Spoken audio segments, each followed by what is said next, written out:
Caros alunos, sejam bem-vindos a mais uma aula do nosso curso de Projetos de Instalações Elétricas. Neste vídeo, nós abordaremos o tema de circuitos. Bem, como visto nas aulas anteriores, todo o processo de dimensionamento do projeto de instalações elétricas inicia-se de atribuições, de concepções, de definições de pontos de utilização, que neste caso são as tomadas de uso geral, tomadas de uso específico e pontos de iluminação. Bem, visto como se faz essa definição inicial de pontos de utilização, nós vimos aí como definir a potência de cada um desses pontos e como calcular a potência total que a edificação irá demandar da rede elétrica de instalação. E com este valor, a gente aprendeu também a escolher o padrão de entrada, definir o padrão de entrada da nossa edificação, do nosso projeto. Se é uma edificação com padrão de entrada monofásico, isto é, composto por onde a concessionária de energia elétrica, no nosso caso a CEA, irá fornecer para nós consumidores um condutor fase e um condutor neutro, um padrão de entrada bifásico, onde a concessionária irá fornecer dois condutores fases e um neutro, ou um padrão trifásico, onde a concessionária irá fornecer três condutores fase e um condutor neutro. Bem, tendo visto isso, nós praticamente já finalizamos toda a parte do dimensionamento que antecede a edificação em si, o interior da edificação. Okay? Bem, e agora a gente precisa dimensionar o interior da edificação. Para a gente começar a dimensionar o interior da edificação, a gente tem que entender um conceito que é fundamental, que são os circuitos. Então, circuito é o conjunto de pontos alimentado pelos mesmos condutores e ligado ao mesmo dispositivo de proteção. Esta definição é válida para o nosso projeto de instalações elétricas residenciais, que é um conceito de circuitos aplicável à nossa disciplina. Okay? Bem focado para a nossa disciplina. Então, aqui no desenho abaixo,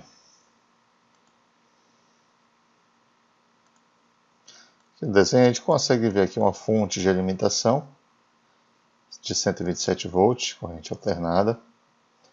Essa fonte pode ser um gerador de energia, pode ser também a nossa concessionária de energia.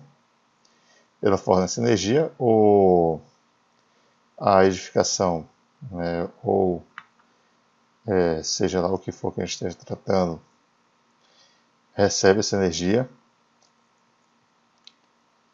É passado, antes dessa energia chegar aos pontos de utilização que são tomadas, essa energia passa por um disjuntor, que é um dispositivo de proteção.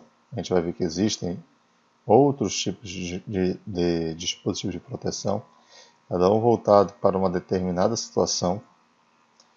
Então, a energia passa pelo dispositivo de proteção e alimenta, depois disso, os pontos de utilização. Nesse caso aqui são 3 tomadas. As 3 tomadas estão ligadas ao mesmo dispositivo de proteção, que é este disjuntor aqui. Então, estas 3 tomadas pertencem ao mesmo circuito. Isso aqui é uma representação esquemática de um circuito. Fonte de alimentação, dispositivo de proteção. Tá aí o condutor, né? Imagina essa linha escura como condutor. O condutor sai do disjuntor e alimenta ali os diversos pontos de utilização. Perfeito?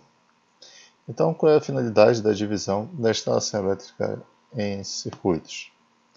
Tá. Primeiramente, limitar as consequências, né, de uma falta, a qual provocará o seccionamento apenas do circuito defeituoso. Entendo falta como um defeito, um acidente.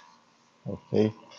Então, se eu tenho uma edificação, vamos lá, de, por exemplo, 3 pavimentos, vamos colocar assim, tá bom? Edificação grande.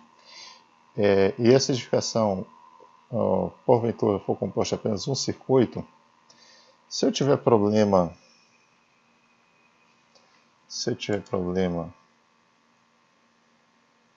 deixa eu ver isso aqui.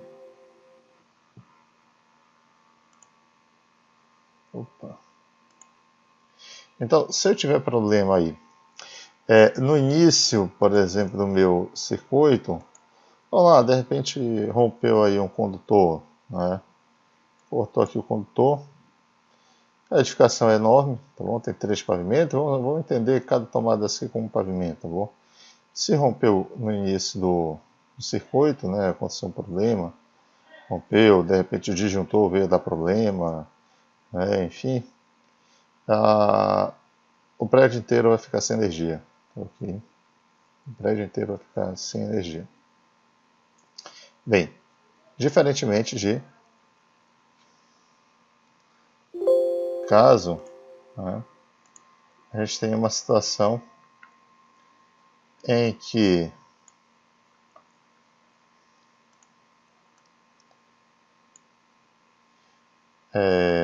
cada pavimento possua seu dispositivo de proteção, seu disjuntor,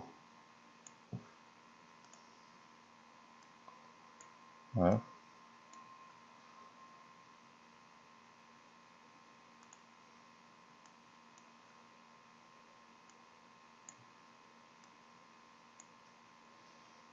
Cada pavimento possui o seu disjuntor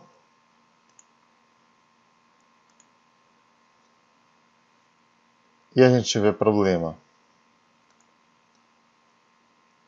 neste disjuntor, por exemplo, os outros 2 pavimentos de baixo não serão afetados. Vamos ver. Perfeito? Então, continuando aí, entendido aí um dos motivos pelo qual é interessante se ter circuitos, né? Vou verificar aqui os demais. Né? Verificar ensaios, verificações e manutenções, evitar perigos que possam resultar na falha de um único circuito, por exemplo, no caso de iluminação. Então, aqui no caso de ensaios, né, as verificações e manutenções, bem, às vezes a gente quer entender como é que está funcionando o circuito, fazer alguma verificação de demanda energética de uma determinada região de edificação, e ver se a fuga de corrente, de repente a conta de energia está dando alta, né, está dando um valor que, ao se fazer os cálculos, né, percebe-se que não é o valor adequado. E você suspeita de fuga de energia, dividir a instalação elétrica em circuitos, né, bem dividido, né, bem separados aí, facilita esse tipo de verificação. Facilita também na hora de fazer a manutenção do circuito. Como no exemplo anterior, se a gente tiver um problema nesse circuito aqui, é mais fácil da gente identificar onde é o problema. Já sabe que não vai estar no primeiro pavimento, sabe que não vai estar no segundo, já sabe que o problema é no terceiro pavimento, que o problema está localizado no circuito do terceiro pavimento, e aí já fica mais fácil para a gente achar o problema, basta entender o circuito, saber por onde ele passa, verificar ali os pontos principais e analisar uma possível falta, um possível problema na região. Ah,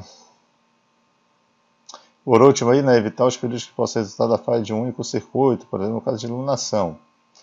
Então, se por exemplo a edificação aqui inteira, por mais que a gente tivesse separado aqui esta célula aqui em circuitos, né, mas se por uma eventualidade isso é comum, tá, pessoal? Acredita. A gente vem aqui e coloca um único circuitozinho.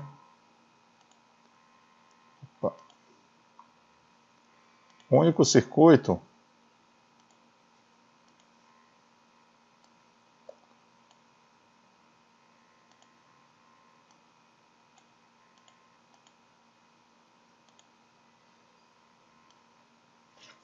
Que vai ser responsável pela iluminação do prédio inteiro.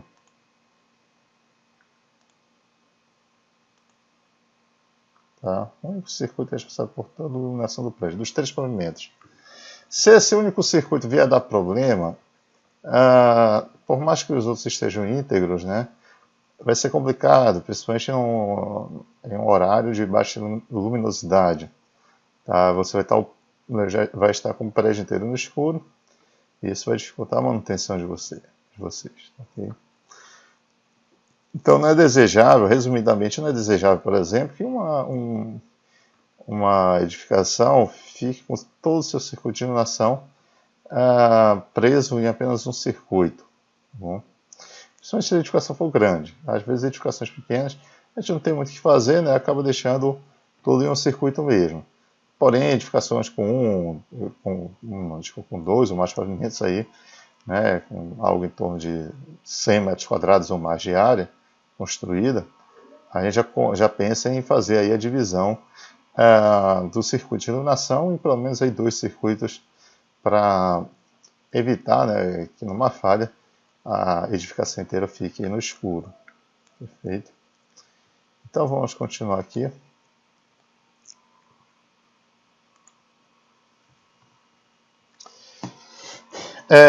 Então, para a gente fazer a divisão da instalação elétrica em circuitos, né, para a gente escolher os circuitos, a gente separar bem os circuitos, né, e conseguir montar bem os circuitos, a gente tem algumas regrinhas aí que devem ser observadas. Okay? Então, vamos aí ver os critérios, né? E os critérios gerais, que são os critérios válidos para todas as situações, independentemente aí do que a gente estiver tratando, que cômodo a gente está tratando, que equipamento a gente está tratando.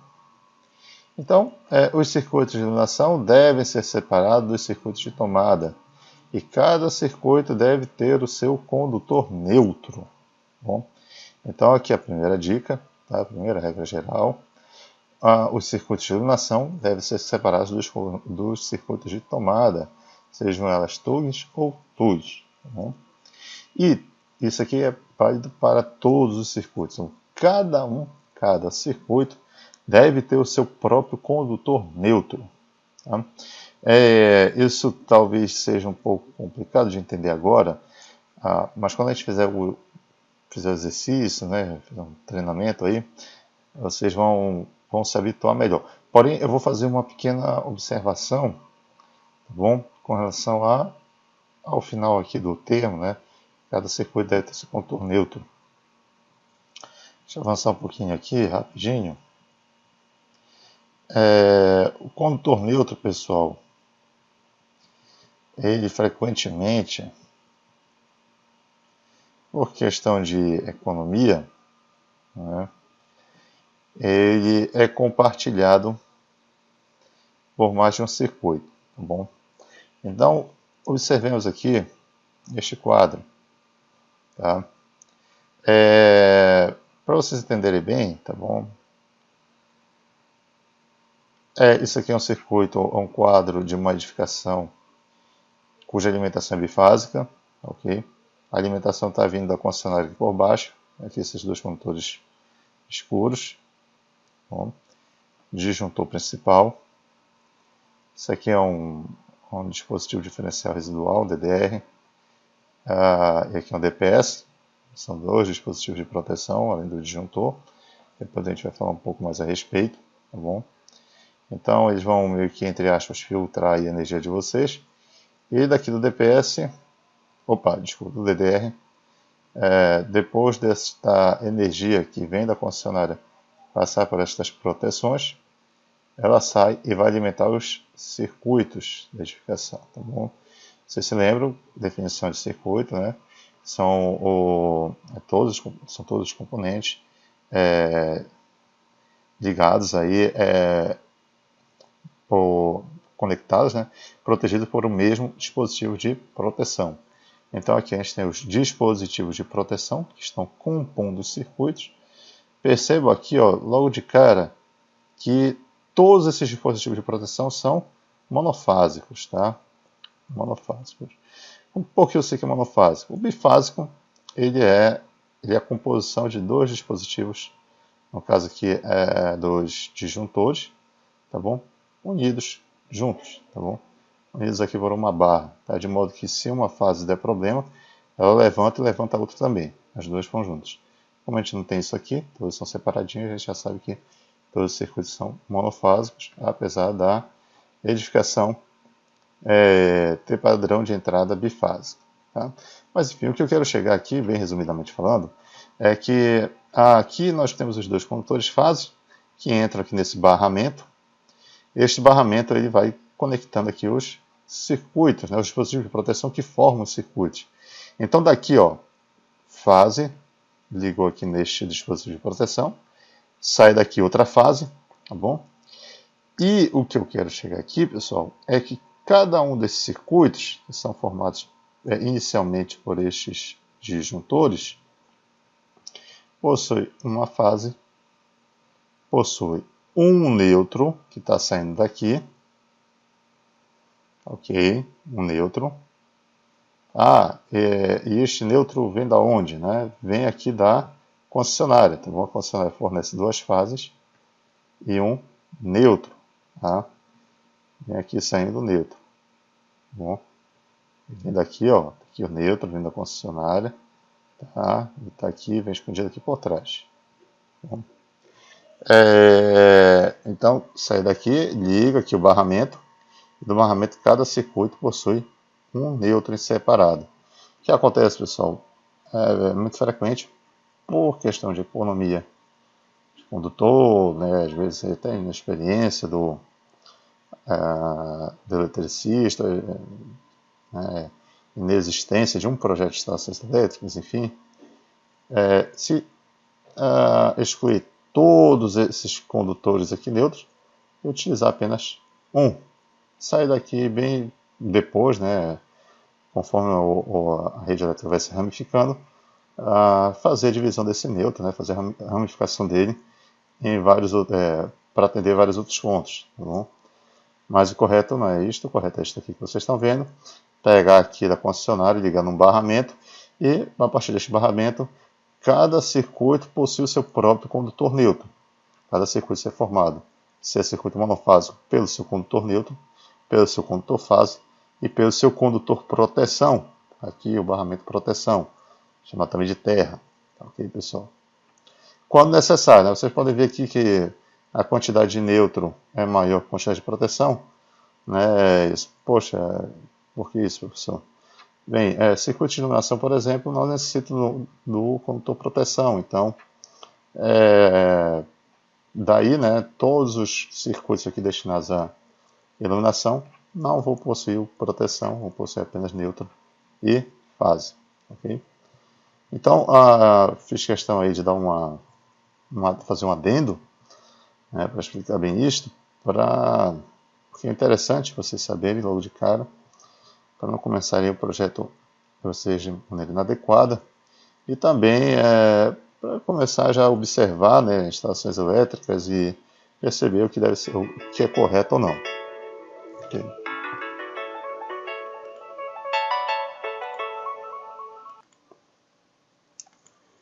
Então, continuando aí a falar aí dos critérios gerais. O segundo critério é que refere-se aos pontos de tomada de copos, cozinhas, áreas de serviço e locais semelhantes, né, onde estes devem ser alimentados por circuitos destinados unicamente a estes locais. E aqui eu coloco observar regras DR. DR é dispositivo residual, disjuntor residual.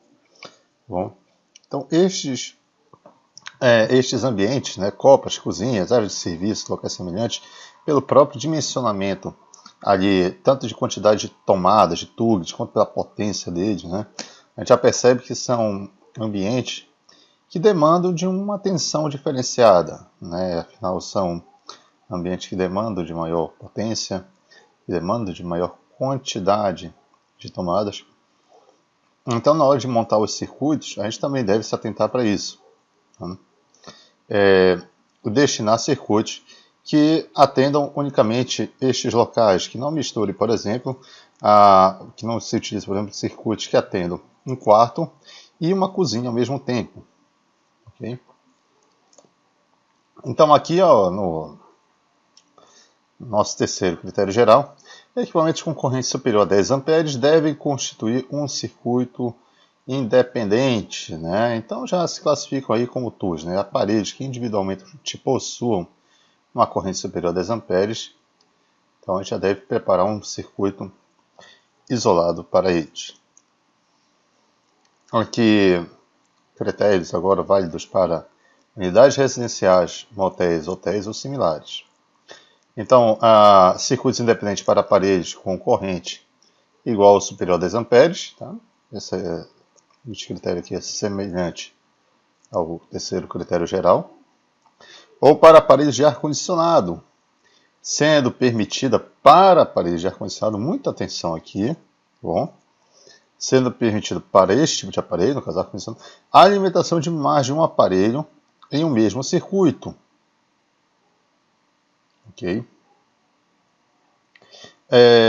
Desde que, aqui tem um erro nessa apostila, que esse terceiro critério deveria ser o segundo, tá? É a continuação do primeiro. Desde que, quando isto acontecer, quando o circuito abastecer vários aparelhos de ar-condicionado, deve haver uma proteção para o alimentador geral e uma junto a cada aparelho, caso este não possua sua proteção interna, que é o que normalmente acontece. Okay? Então, o que é que vai acontecer aqui neste caso?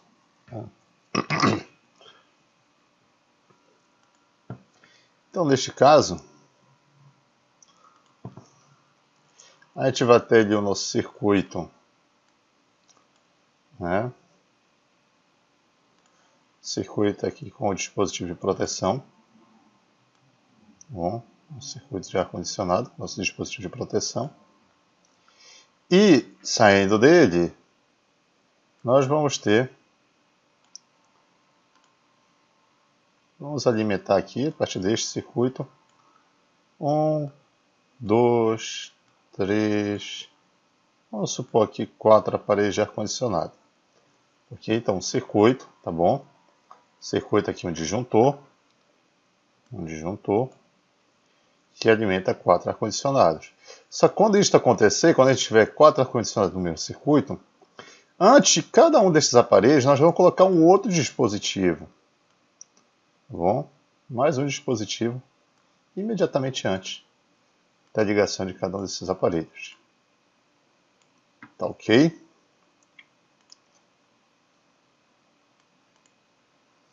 Então, e aí, pessoal, quando isso aqui acontecer, a gente vai se deparar com situações como esta aqui. Ok? Onde a gente tem aqui a tomada, isso aqui é muito frequente, creio que não seja a primeira vez que vocês estejam vendo. A tomada e ao lado o dispositivo de proteção. Ok? Então aqui vem um circuito, tá? Vem os condutores do circuito. Provavelmente esses condutores estão alimentando outros aparelhos de ar-condicionado. E aqui, para ligar este ar-condicionado, né, tendo em vista aí os nossos critérios aí que regem a instalação elétrica de baixa tensão, a gente tem que colocar um dispositivo de proteção junto à tomada. Então, por isso que existe esse tipo de tomada aqui. Okay? Então, voltando aqui, eu já corrigi até a situação, pessoal, dos critérios aqui invertidos, tá? Então vamos aqui para o último. As proteções devem ser agrupadas nos quadros de distribuição geral ou num quadro em separado. Ok, então basicamente este critério ele diz que os dispositivos de proteção não podem ser espalhados aí pela casa, eles devem ser todos agrupados e de maneira ordenada num quadro. Okay? Que é o que acontece aí, por exemplo, aqui a gente tem um quadro de distribuição que obedece bem a esta regra. Os dispositivos gerais de proteção, gerais, né, os circuitos, aqui todos bem agrupados e bem localizados. Ok. Então, basicamente, que o critério fala que a gente não pode sair por aí pela casa colocando dispositivos de proteção, né? Aleatoriamente, a gente tem que agrupar eles de maneira organizada. Aqui algumas prescrições mínimas, né? Então, assim que você estiver fazendo ali o seu projeto, se você quiser ter uma noção, pô, será que eu coloquei muitos circuitos? Será que eu coloquei poucos circuitos? Se você tiver com receio de ter colocado poucos circuitos, tá bom? Faça o seguinte cálculo, isso aqui é normativo, tá? Normalmente, a quantidade de circuito que você dimensionou vai dar superior a isso aqui, a não ser que você realmente esteja com um senso de dimensionamento bem equivocado. Então, se você estiver trabalhando com residências, a cada 60 metros quadrados ou fração de área construída, você tem que adotar um circuito. Então, se a residência possui, por exemplo, 40 metros quadrados, no mínimo você vai ter ali um circuito, tá bom? Se ela possuir 80 metros quadrados, no mínimo 2 circuitos. Isso aqui é uma regra que serve apenas para você verificar se você está muito fora do alvo ou não aí em termos de circuitos, tá bom? Mas normalmente isso aqui vai dar bem superior. Em lojas e escritórios, um circuito para cada 50 metros ou fração, 50 metros quadrados ou fração de área construída. Observações, tá? Além destes critérios, o projetista considera também aqui considerará, tá? Melhor, as dificuldades referentes à execução das instalações. Então, na hora que você vai projetar, né, o sistema, né, de instalações elétricas aí da sua edificação, você também tem que levar em consideração a dificuldade, né, os aspectos construtivos de se executar aquele projeto. Isso aqui é válido tanto para projetos de instalações elétricas, quanto para projetos de instalações hidrossanitárias, quanto para projeto de estruturas, quanto para qualquer outro projeto também em construção civil. Porque não adianta você fazer uma coisa muito bonita, bem econômica, para ela não ser execuível. Então você tem que ficar atento a questões de execução daquele projeto. Tá?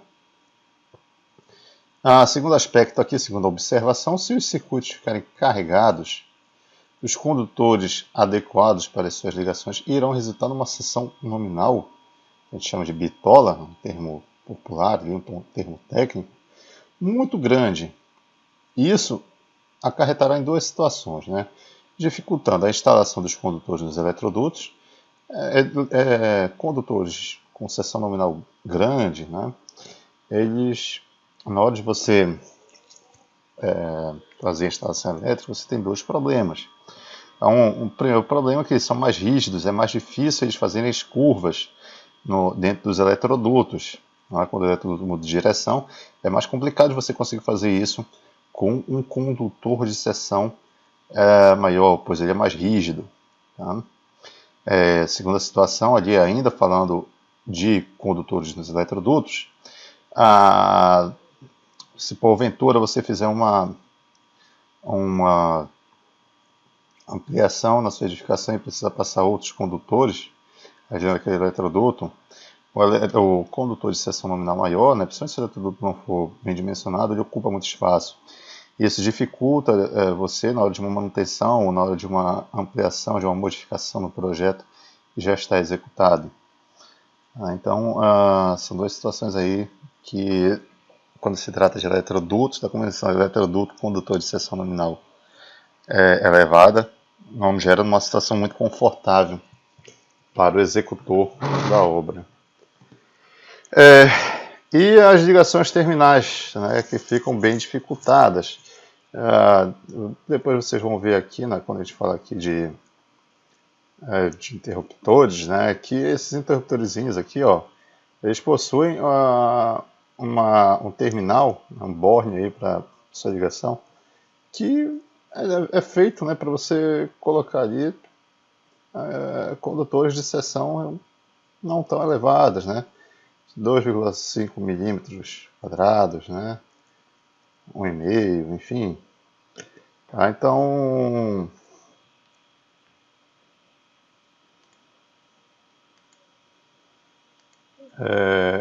isso, se você colocar um condutor com uma seção nominal elevada, você vai ter muita dificuldade de fazer essa ligação aqui, né?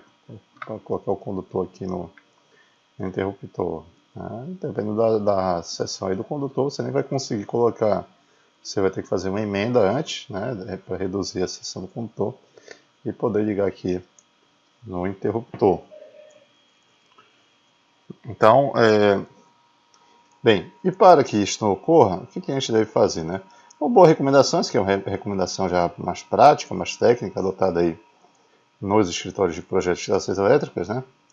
É que nos circuitos de iluminação e tomadas de uso geral, né, isto é, TUGs, a gente deve limitar a corrente a, no máximo, 16 amperes. Ou seja, se for monofásico, se for uma corrente que para a nossa região é de 127 volts, Macapá,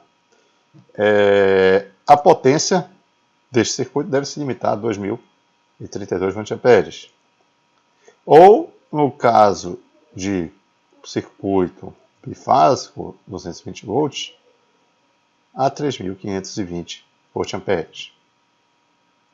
Perfeito? Então aí a gente viu os critérios aí para a divisão da instalação elétrica em circuitos. Okay? Mais tarde a gente vai aplicar isso aqui num exercício, tá? Envolvendo ali toda a questão aqui dos critérios aqui da divisão. Okay? Mas por hora a gente ainda precisa ver outros conteúdos para poder fechar aqui bem a parte de circuito. Okay? Então, bem, olhando aqui, né, esta imagem, essa figura, nós temos aí um quadro, né? Um quadro aí, um esquema, na verdade, né? Que mostra aí as principais definições, os principais pontos ali de um circuito, tá bom? Então, isso aqui, por exemplo, é um esquema, né, de uma edificação de um prédio, por exemplo, né, de, sei lá, 3 pavimentos aí, tá bom? Ou de um condomíniozinho com 6 apartamentos, né, ou mesmo de uma casa, né, um pouco maior, né, que possua quadros terminais aí, enfim, tá bom? Mas vamos entender aqui cada um desses pontos, tá? Então, num circuito, né, o que é que a gente tem, pessoal? A gente tem inicialmente, né, a rede da concessionária. Depois, esta rede da concessionária é bifurcada, é puxado um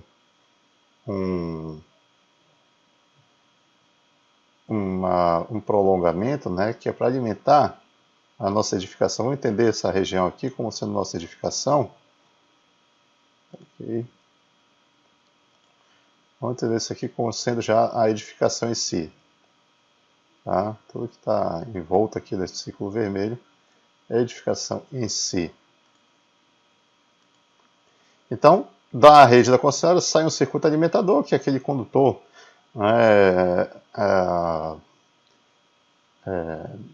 duplex, triplex, quadruplex, tá, okay? Composto aí por uma fase e um neutro, 2 fases, 3 fases, enfim. E antes de chegar no quadro, isso aqui não é tão comum, mas deveria ser, tá? Deveria ser bem comum aqui. A gente tem uma caixa seccionadora, ok?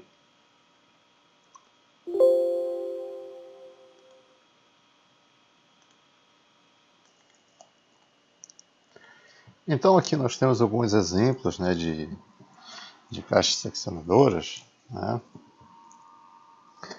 que não seja algo tão comum de se ver, né, o termo, né, caixa seccionadora, mas está aqui alguns exemplos, tá bom? Então são dispositivos aí que servem unicamente para desconectar todo o circuito ali que ele tá ligado a ele, deixar o circuito aberto, vamos dizer assim, tá? Evitar que passe corrente. É a única função, é a única utilidade deste tipo de equipamento. Também é chamado de chave blindada, tá? Esse aqui no caso é chave blindada, tá? Ele não protege contra oscilações de corrente, de tensão, fuga de corrente, nada disso. Ele só serve para seccionar, cortar a corrente que está alimentando aquele circuito, o qual está ligado a ele.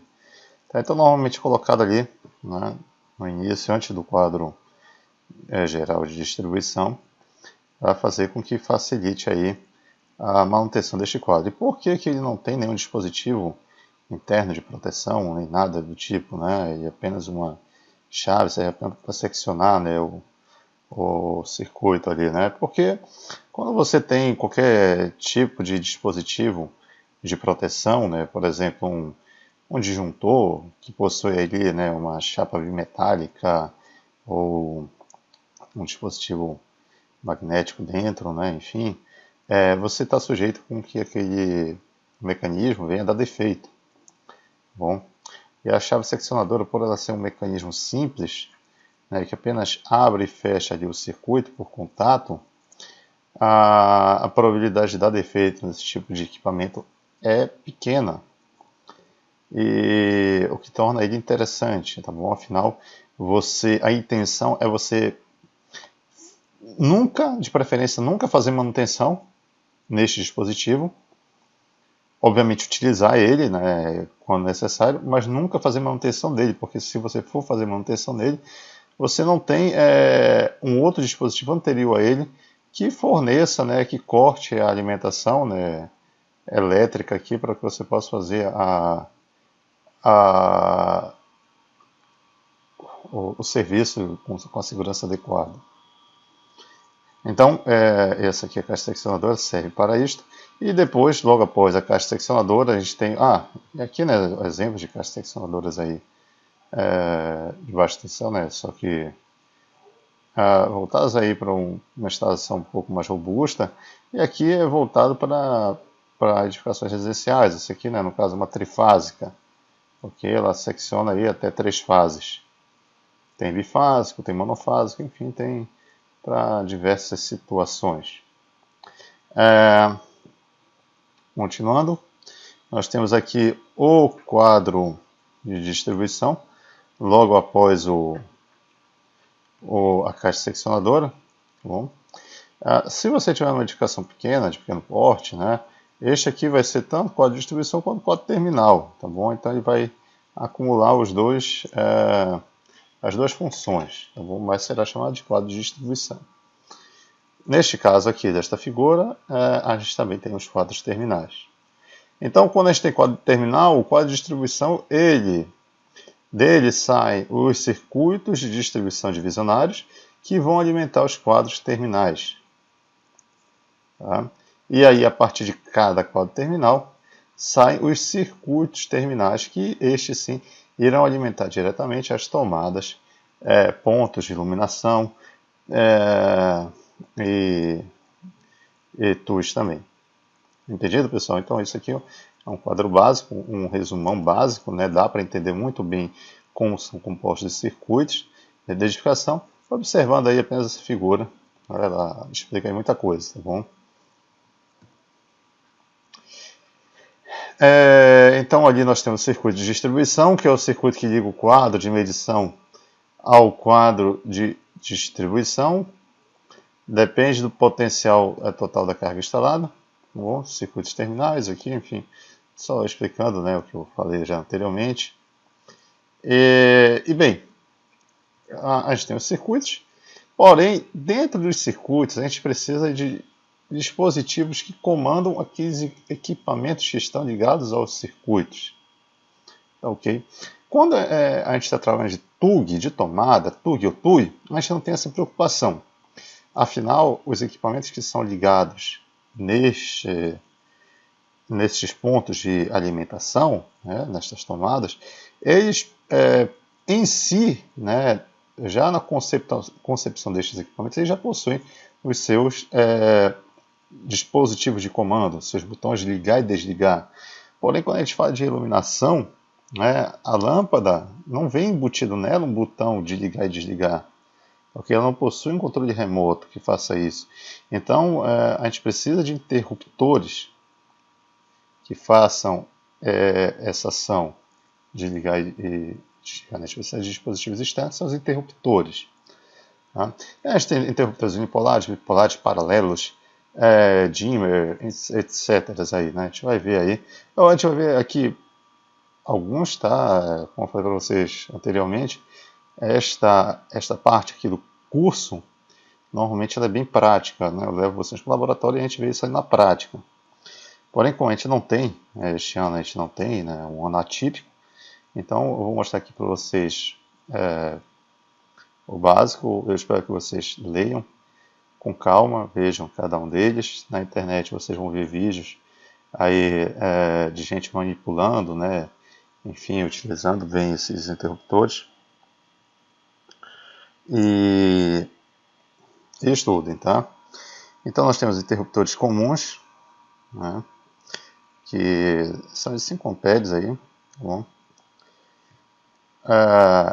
Eles são monofásicos, tá? E servem para acionar ali uma lâmpada. Tá bom? Como é que é feito, então, como é que ele é composto? Tá? Tá aqui o interruptor. Neste interruptor nós temos dois bornes, tá bom? Duas partes, dois componentes metálicos. Tá? Um deles você vai conectar o condutor fase e o outro o condutor retorno, este vermelho. Okay? O retorno ele tem a mesma carga elétrica do condutor neutro. Bom, na lâmpada nós vamos conectar apenas o condutor neutro e o condutor retorno. Tá? Bem, como é que funciona isso aqui? Tá bom? Primeiro, uma atenção, tá? Sempre a ordem é essa: neutro na lâmpada, fase no interruptor. Neutro na lâmpada, fase no interruptor. Memorizem isso, tá? É muito comum vocês encontrarem erros, equívocos, né? A fase na lâmpada e o neutro no interruptor. Qual é o problema disso? O que acarreta? Isso vai queimar a lâmpada? Não vai. Tá? Porém, isso aqui diminui a segurança da instalação elétrica. Né? Se você for, por exemplo, trocar essa lâmpada e você tiver fase aqui e neutro na lâmpada, basta você desligar o interruptor, você pode trocar a lâmpada com toda a segurança no mundo, você pode encostar aqui no bocal da lâmpada e você não vai ser eletrocutado. Porém, se você inverter isso aqui, colocar fase na lâmpada e o neutro no interruptor, o interruptor desligado, mesmo assim vai ter corrente aqui. E se porventura você encostar no filamento metálico aqui do bocal da lâmpada, você vai ser eletrocutado. Okay? Então, fase no interruptor, neutro na lâmpada. Retorno é o que vai transferir corrente. Eu falei que, na verdade, ele tem a mesma carga elétrica do neutro. Tem a mesma carga elétrica do neutro quando o interruptor está desligado. Tem a mesma carga elétrica do condutor fase quando o interruptor está ligado. Então, se o interruptor estiver desligado, se ele estiver aberto, não vai ter corrente. Então, aqui, carga elétrica zero, a lâmpada não vai ser acionada. Se você fechar, se você acionar o interruptor, os condutores aqui vão fechar, né? Isso aqui vai... o circuito aqui vai fechar. Vai haver condução de corrente elétrica, a corrente elétrica vai circular aqui, vai acender a lâmpada, né, e aí o circuito está fechado vai haver circulação de corrente. Então, é a forma como o interruptor simples funciona. Tá? Então, novamente, fase no interruptor, do interruptor sai um condutor chamado de retorno, e na lâmpada vai o condutor neutro e se liga nela também o condutor retorno. Tá ok? Temos aí também um interruptor de várias seções, tá? Que é um interruptor simples, porém que liga a várias lâmpadas. Aqui no nosso exemplo ele está ligando 3 lâmpadas. Então como é que funciona? Da mesma forma, condutor fase no interruptor, condutor neutro nas lâmpadas, aqui ó, em uma lâmpada, em outra lâmpada e em outra lâmpada, em 3 lâmpadas, aqui um neutro, tá? Aqui a gente faz uma bifurcação, tá bom? Um condutor. E aqui o retorno sai apenas um condutor, porém bem aqui bifurca também assim como o neutro, tá bom? E vai de lâmpada em lâmpada. Perfeito, pessoal? Então, funciona da mesma forma. É um interruptor simples, porém que liga várias lâmpadas ao mesmo tempo. Aí nós temos o condutor three-way paralelo, aqui muita atenção, pessoal, isso aqui é alvo de muita dúvida por parte de vocês, tá? Por parte também de muitos eletricistas. Mas é simples, tá bom? Como é que funciona? Bem, isso é regra, tá, pessoal? Sempre condutor neutro na lâmpada. Só vai haver uma situação em que esse condutor neutro não vai na lâmpada, tá? E vai ser uma situação bem específica, não é agora. Vou tratar mais tarde, tá? Até com curiosidade, não que isso vai ser cobrado em prova, tá? Mas com condutor neutro na lâmpada e condutor fase no interruptor. Agora vamos às peculiaridades deste tipo de interruptor. Okay? No interruptor simples, o que a gente tem, pessoal? Olha aqui a constituição do interruptor simples. Nós temos aqui a tecla, tá bom? E nós temos aqui atrás, olha, 3 espaçozinhos para os bornes, tá bom? Porém, só 2 estão ocupados com o filamento metálico. O do meio e o de uma das extremidades. O outro aqui, ó, ele até existe, porém está vago.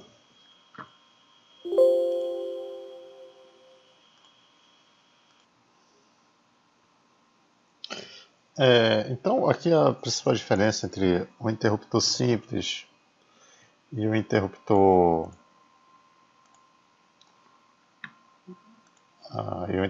paralelo é a questão dos bornes, tá bom? Então aqui nós temos 2 interruptores simples do lado esquerdo, onde um borne ou não existe, ou não tem nenhum espaço para colocar o borne, ou quando tem espaço ele não tem um filamento metálico. E aqui o interruptor paralelo, onde os 3 bornes ali existem, né? Tem um espaço e tem os bornes metálicos ali, para a sua ligação. Bem, e como é que funciona, né? Como eu falei para vocês, fio neutro ali, condutor neutro na lâmpada, condutor fase no interruptor. Só que aqui, olha, ele vem no meio, no borne central do interruptor. Se vier em uma das extremidades, né, o esquema não vai funcionar, tá? Eu vou explicar para vocês o porquê, tá bom, mais tarde. Mas vamos entender aí, né? Vamos primeiro ver como é que é a instalação em si. Então, o condutor fase no borne central e nas extremidades, né, dos 2 bornes aí de extremidade, os 2 condutores retornos, né, indo também para as extremidades do outro interruptor. Okay? E do borne central saindo o retorno que vai para a lâmpada. Tá? Para quem não conhece esse interruptor, né, o three-way, o paralelo, ele serve para você acionar uma lâmpada ou um dispositivo, qualquer que seja, a partir de 2 interruptores localizados em posições distintas. Então, por exemplo, aqui uma situação em que ele é bem útil, né, no caso de escadas. Tá bom que você está na base ali, né, está no início da escada, você precisa subir ela, você vai ligar se o ambiente estiver escuro. Se liga aqui no interruptor 1. Quando chegar lá no interruptor 2, né, no patamar, você desliga a lâmpada. Tá bom? Se não houvesse isso aqui, você iria ligar o interruptor 1, subir a escada e a lâmpada permaneceria acesa. Você teria que descer novamente, desligar, e aí ficaria num círculo vicioso. Ok? Então, por isso existe o interruptor paralelo. Você liga aqui na base, desliga. Outra ponta, sempre para descer, você liga aqui e desliga lá embaixo. Então, esta é a grande utilidade dele, esta aqui é a diferença do interruptor paralelo para o interruptor simples, e por que, que a ligação tem que ser feita desta forma. Vamos supor aqui, né, vamos entender aí como é que funciona. Né? Então, vamos supor que a gente está com essa parte aqui do interruptor pressionada, né? Esta aqui também, e a parte inferior aqui está levantada. Tá? E o interruptor, quando a parte que está levantada, tanto no interruptor simples quanto no interruptor paralelo, se essa parte aqui está alta, então o circuito está fechado aqui. Tá? Se essa parte aqui está alta, então o circuito está fechado aqui. E aqui está aberto. Okay? A parte que está mais baixa, que está funda aí do interruptor, é a parte que está aberta aqui do circuito. Então, nessa situação, com esta ponta aqui abaixada, esta aqui abaixada também, o circuito vai estar fechado aqui e aqui. Então, vai haver corrente, o circuito vai estar fechado e a lâmpada vai acender. Ok? Agora, vamos supor, pessoal...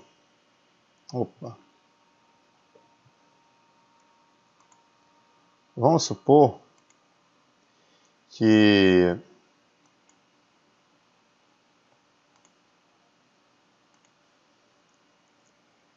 esta parte aqui esteja baixada, o interruptor, a gente apertou aqui em cima e apertou aqui embaixo também. Tá?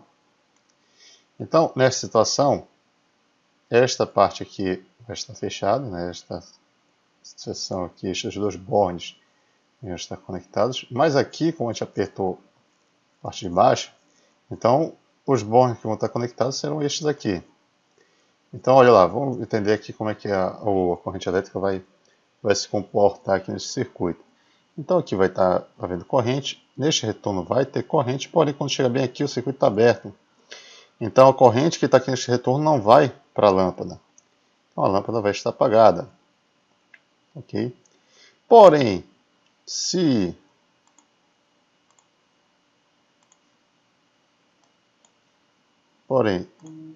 eu porventura chegar aqui e não apertar mais aqui, apertar bem aqui, o que é que vai acontecer? Agora estes dois bornes vão estar conectados. E aí a corrente que está aqui no condutor fase vai para o retorno, deste retorno vai para o outro retorno e a lâmpada se acende. Entendido aí, moçada? Então não tem muito mistério para entender o funcionamento do condutor paralelo, do interruptor paralelo. Vou aí novamente a figura que traz ali a diferença do interruptor simples para o paralelo. Então aqui a curiosidade, né, que eu falei para vocês, que a única situação em que o condutor neutro não iria estar ligado diretamente na lâmpada é se o condutor é o interruptor bipolar, onde o que vai estar ligado na lâmpada aqui, né, são os condutores de retorno. Okay? O interruptor bipolar é utilizado aí normalmente em lâmpadas de elevada potência, né, em refletores, e quando você precisa utilizar uma tensão bifásica para o acionamento da lâmpada, você utiliza o interruptor bipolar. Possui esse aspecto, tá bom? Ele é um pouco mais largo que o interruptor simples, porque para ele funcionar ele precisa de 4 bornes, tá bom? Onde entra as fases, né? E saem os retornos. Okay? Então é isso aí, pessoal. Por hoje a gente finalizou aí a parte de circuitos e dispositivos de comando de circuitos. Na próxima aula nós iremos ver aí os dispositivos de proteção dos circuitos. Okay? Então, fique com Deus e muito estudo, e até a próxima.